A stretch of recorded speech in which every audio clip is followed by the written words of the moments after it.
তো আজকে দুপুরের দিকে মা বানাচ্ছে কচু আলু বেগুন দিয়ে আর চিংড়ি মাছ দিয়ে ঝোল, তাই তো মাখা মাখা মতন। তো তার জন্য লাগছে কচু, এই সিজনের তো পাওয়াই যায় খুব ভালো।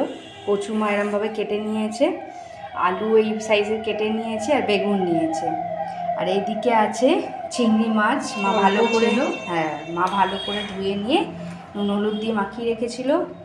নুন চিনি স্বাদ মতন, 5 ফোড়ন, মশলার মধ্যে আছে জিরে গুঁড়ো, হলুদ গুঁড়ো, রসুন বাটা, আদা বাটা আর কাঁচা লঙ্কা। তো চলো আজকে কচু আলু বেগুন দিয়ে চিংড়ি মাছের ঝোলটা দেখাই।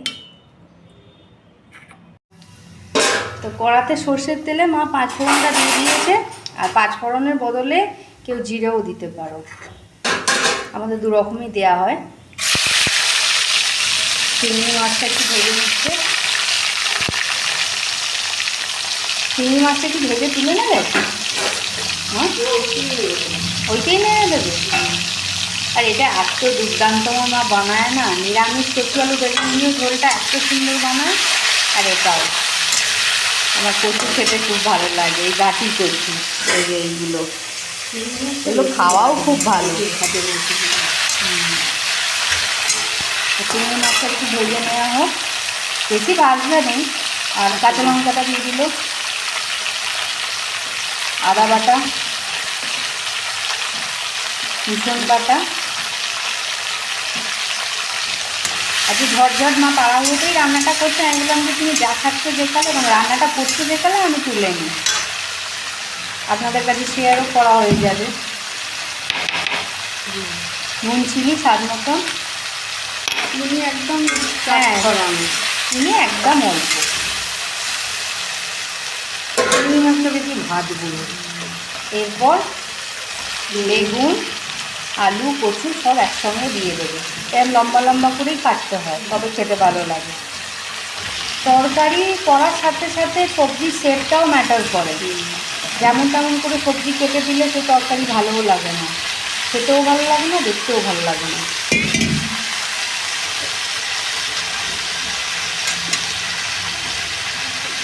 কী গো চলে গেছে, তো কী হয়েছে? তো এবার ভালো করে মা কষিয়ে নেবে। আর এই বর্ষার মধ্যে চিংড়ি মাছও ভালো পাওয়া যায়, আর কচু তো ভালো পাওয়াই যায়।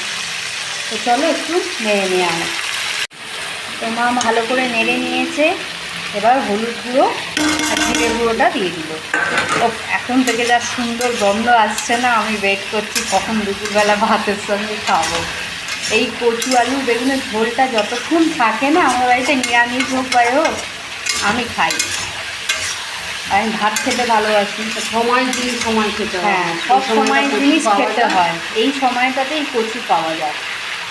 তবে কচু কিনলেই পেট ফোলা দেখে নিলে ভালো হয় না, সাদা সাদা দেখে, সাদা সাদা দিকে ভালো হয় এগুলো। এই কচুতে কখনোই টুকটুক করে না। অনেকে বলে এই কচু জলে ভিজিয়ে হলুদ দিয়ে রাখলে গরমের ব্যাপারটা চলে যাবে। আর বেশিক্ষণ জলে ভিজালে আবার বলবো গাঁটি কচু, মানে আরবি বলে অনেকে, হ্যাঁ আমরা বাঙালিরা গাঁটি কচু বলি। এই কচু তো হরহরেই হয়। এবার জল দিয়ে দিল, জলটা দিতে হবে, সেদ্ধ হতে হবে। তো সেদ্ধ হতে হবে, একটু ঝোল ঝোল হবে, এটা ঝোল ঝোলই খেতে ভালো লাগে, খুব ভালো লাগে বেগুন। আর নিরামিষ হলে একটু মাখা মাখা হয়, যেহেতু চিংড়ি মাছ আছে।